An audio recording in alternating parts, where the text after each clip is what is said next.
No, so you guys all saw the news with Darrell Luter. He was put on at an earlier date.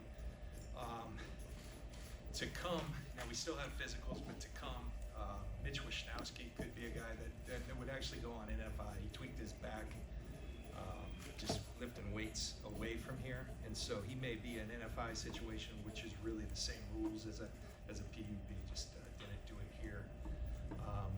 But specifically Brock Purdy? Brock's cleared and ready to go.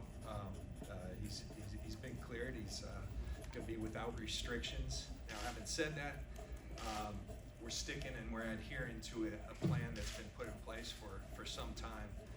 And he got after it the last couple days. We upped his pitch count, so it was kind of the peak of the buildup. And so he'll take off day one. And but we believe in that plan. So he's cleared without restriction. There will be some time off, due to pitch count and all that, sticking to the plan. But the great news is Brock has worked his tail off and he's ready to go. Safe to say he will be will he be the quarterback who takes the first reps with this team? Will he be running with the first team offense? He will when he's out there. The throwing plan's a little different. We're never going to have him go 3 days in a row. And so like today he threw, just with his schedule from the weekend and everything. So today he threw, so tomorrow he won't practice. So the other guys will do the same thing as OTAs. They'll both go for ones. And then Brock will have practices 2 and 3 to go. And then take the next one off. So he's going to one. That time frame that was cited was 3 months, 3-month ramp up program. It's been 2 months since he started throwing. Yeah. I mean, obviously, but is it safe to say that he's ahead of schedule? Dr. Meister, everybody had always said, now remember, we're speaking in timelines. These are guidelines, but there's markers along the way. He's continued to hit his markers, and to the point where Dr. Meister, Dr. McAdams, they felt comfortable. Our guys felt comfortable. A lot of that's a testament to Brock and his work ethic, some good genes, and I think it's all good news. Is there a time frame for when he'll be just full go, 3 days in a row, keep going like normal? Yeah, but I think the goal is a couple weeks from now. I haven't looked that far past. We won't change that until that happens, and as long as it keeps staying on the course, then we'll eventually go all the days. As far as the quarterback tomorrow, will it be like the spring where you'll alternate Sam and Trey with the ones? Most likely, we're gonna go through that this afternoon as the coaches, so that is most likely what we're gonna do, but hope you guys allow me to change my mind if we do it differently, but we'll make sure it's even for them, whether we split it up that one day or we give one practice and the guy the next one that Brock's not there. And are you guys going 3 days on, 1 day off this year, this summer? Yeah, that was our goal last year too, but the NFL had a mandatory welcome back to NFL practice that was on the 4th day, so we didn't have a choice. So we only did 4 in a row, the first 4, because of that mandatory back to work, I guess, that everyone did. We don't have that this time, so we're able to do 3 the whole time. Where do things stand with those circuits? So look, everyone, everybody's reporting today. 12:30 is our first kind of event as a team. That will be our conditioning test, our tempo run as we call it. And I've seen various players, have not seen Nick, and I would expect he's not here to start off. We're working. We're having really good communication with Brian Aroth. He's got good, competent, and people we have an immense amount of respect for, working for him. And we're working diligently to try to come to an agreement. I think the challenge is you're talking about a real special player, talking about one of the better players in the league. You could argue that could simplify things, but I think at times it's just finding that sweet spot and where the right spot. And we're committed to working towards that. Just spoke with Brian this morning. We're also committed. You guys might have heard Mike Brown today. We're going to keep things private. I always appreciated that as a player. I feel like there's some sanctity to those things. You don't want everything being aired out. And so we've agreed with Brian and Nick to keep our dealings private. So I think that's the extent of what I'll say. And when there's updates, we'll give them to you. And would you expect him to get on the field and practice with his teammates without a new contract? I wouldn't. That would surprise me. That would surprise me. And that's a mutual decision, coach or team and player. We want all our players to be we've got a pretty good track record of having our guys here and done, with contracts. So, like I said, this one may be perhaps a little more complex and no timelines there, but I'll tell you that we're working hard. We have good communication, and we got to keep doing that. And With the trend of players holding. interest is mutual. With the trend of players holding in, is there an expectation that he might show up but then not practice? I think it's different in his situation because he doesn't, I forget what the 5th-year option or whatever, he's not gonna find 50,000 a day. So he's not in that same situation, so.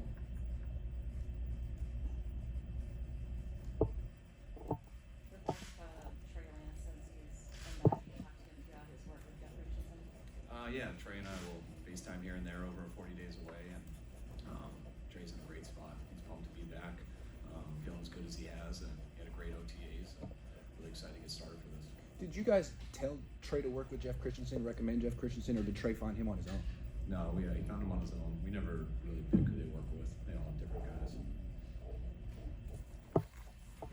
Describe what you've seen out of Brock and his throwing, the velocity of it. You said you ramped him up, so what are you seeing from him so far?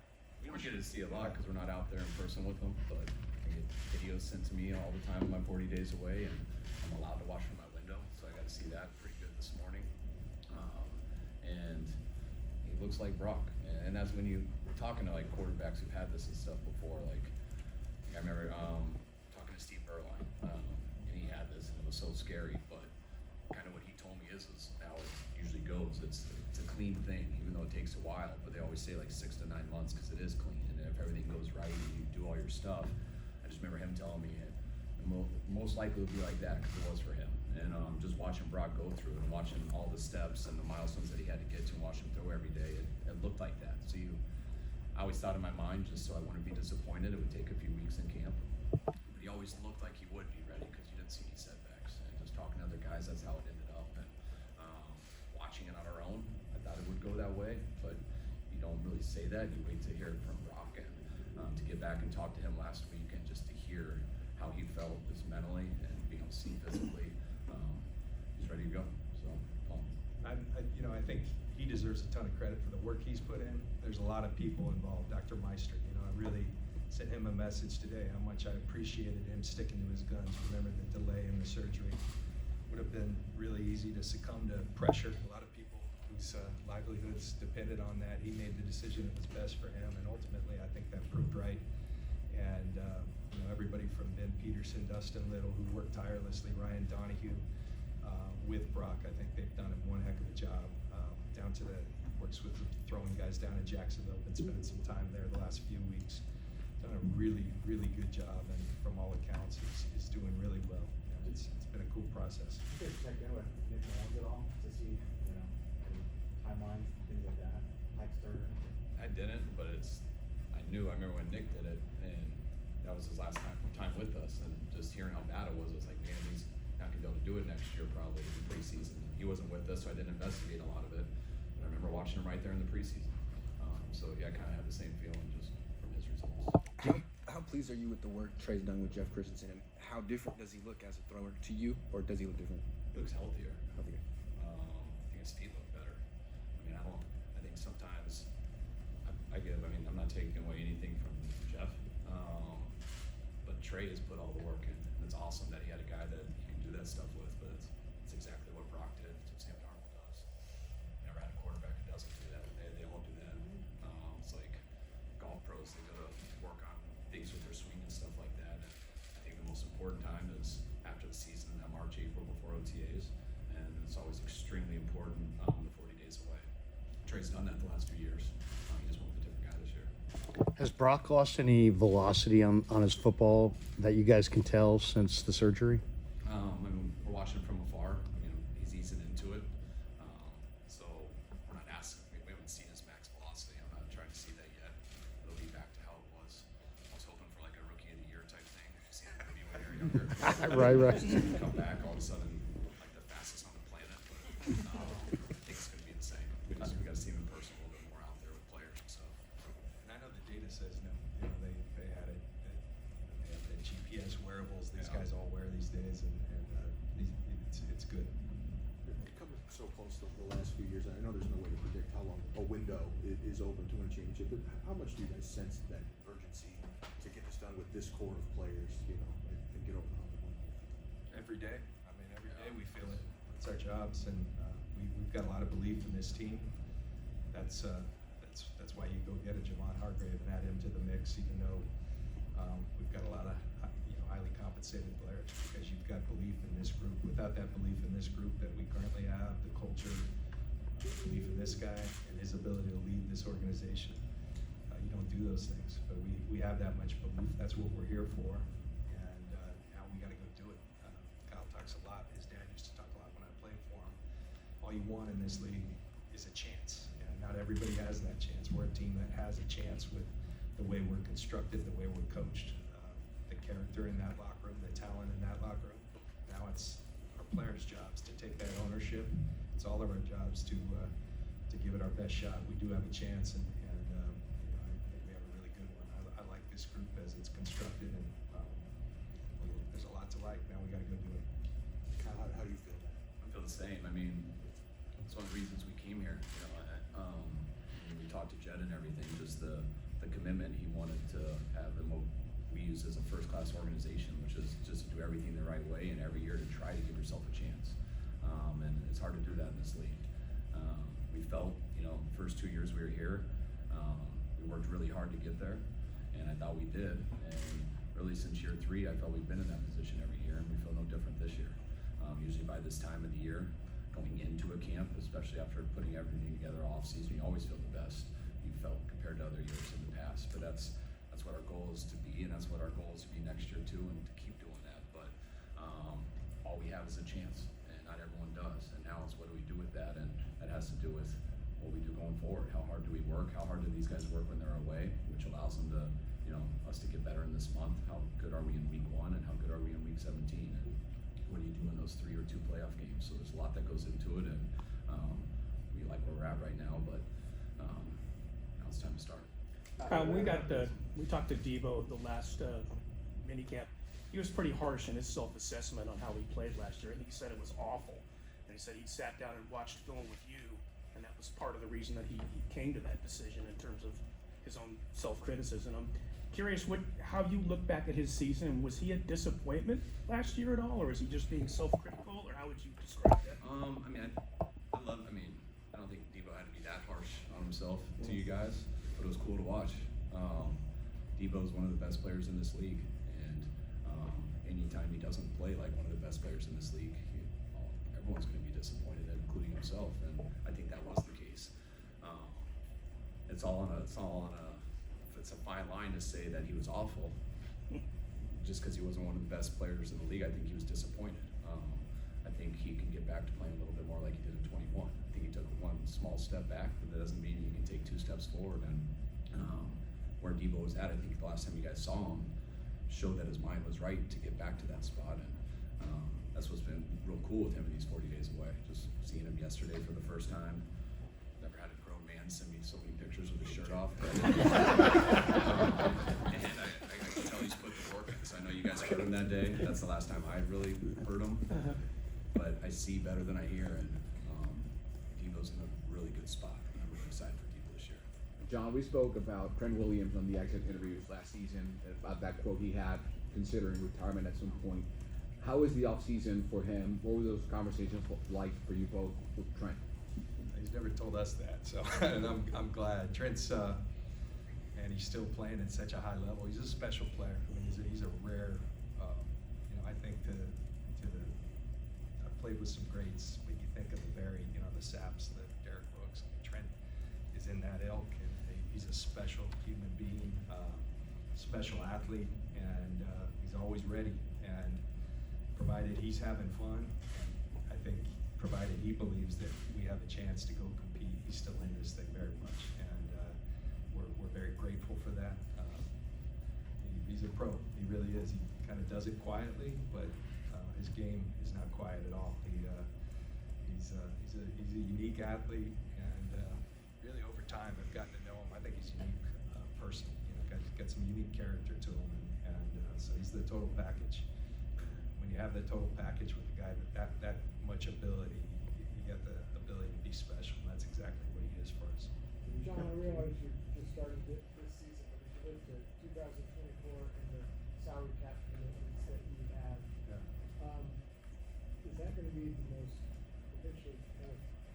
big a financial branch you'll have to do, and does any of that factor into the complexity of Gross's contract? Well, we're always forecasting. You know, I'm blessed to work with some really talented people with Prague and Brian Hampton and their group, and they do a tremendous job of always looking out. That's our job, is to look out and forecast out 3 years, and not just think about this year. And we had the pedal down, sure, and but is it doable? Yeah, we believe, you know, we budgeted for a lot of things, and we always want to stay aggressive. We want to push the limits. We have ownership that allows us that opportunity to do it. At some point, you know, there's some realities that have to happen, and that we're no different. Everybody plays under the same system, so that's our challenge. 24, there will be some challenges, but we've prepared for a lot of that, and confident we can make it work and still keep our team very, very competitive. Well, what's the structure like under Prague? I know now with the Leeds acquisition, he probably has to be in 2 places at once. So who are the other guys that really deserve kind of a spotlight here? Well, as we, you know, Hamp as we refer to him, Brian Hampton. He's you know, Brian's done a lot here for a lot of years, oftentimes behind the scenes. You know, Prague's group has been a very talented one. Jeff Diamond's another guy. Jeff Wiedemeyer. Those are the names, but they're really good workers, and collectively, you know, we can do it. Prague's going to have some responsibility with Leeds, but he's had that, so not a lot has changed. I guess the enormity of his role maybe, and you know, focus and attention. Prague's a multitasker. He does things well, and you know, we're confident in our ability to handle these things as they come. John, can We'll take you 3 more. clarify this Luter's injury and whether you need a replacement? No, we don't with Mitch. It's nothing we're concerned about long term, but you know, with the back, you want those things to quiet down before they, you know, if you don't, they can become chronic. So we want to put that to rest, and we don't think it's too serious. Now, Luter, you know, in one of the last OTAs, hyperextended his knee. It resulted in a deep bone bruise. He's working his way back. Still has a few weeks. He's a kid who really had impressed us throughout the whole draft process, but then in his work here, sharp kid. That's a tall order for a rookie, you know, especially not getting all the reps.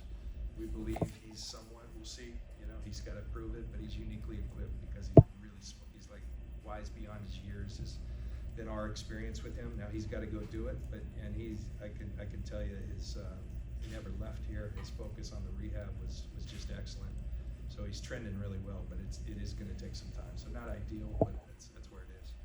Well, this might not be different than years past, but when you have Brock going to be the #1, how do you work that backup situation as far as trying to get enough reps for Trey, who got all the reps last year, Trey and Sam Darnold, and then while mixing Brandon Allen in there too? Is it a bigger challenge this year than in years past? It is, just because, I mean, just there's more musical chairs with just one guy not always there and take some days off. The fact that I was planning, because I was trying to be safe, that we'd have still a couple weeks before Brock came back. So the thought was always that we would just keep it going the same with Trey and Sam.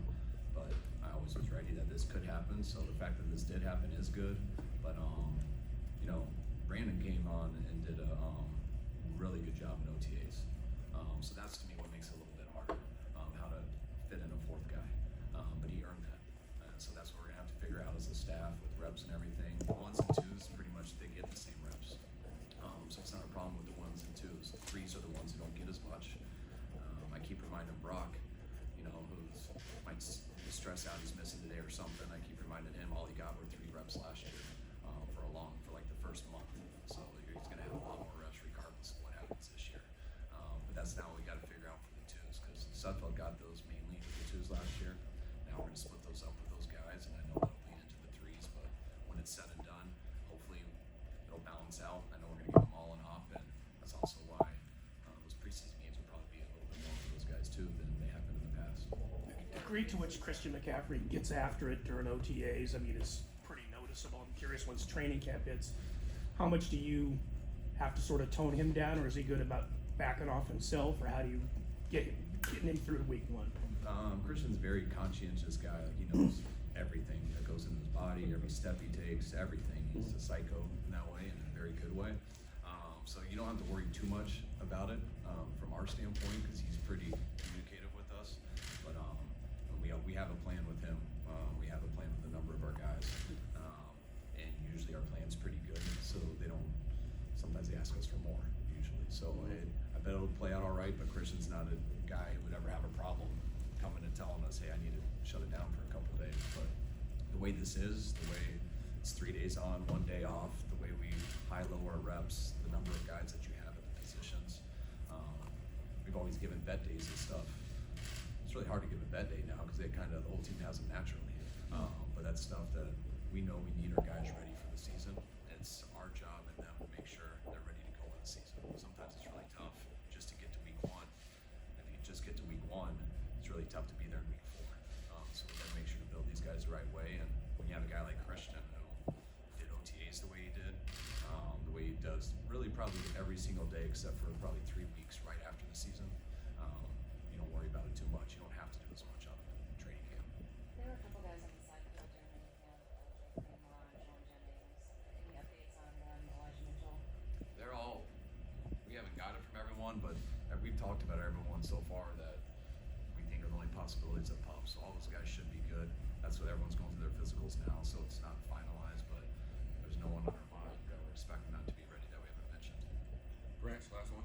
Apologies, this is too touchy-feely, but the last, 3 or 4 years of the regular season, it's every prison over, almost all the way up and until now. Is it something you have to discuss with the team, like some sort of psychological toll, like something it's kind of meaning there that you need to address, or you just like do? I mean, just like, go to 2 years ago, I'd like to address doing better on 2nd and 1 and 3rd and 1. So we don't give the ball back to the Rams.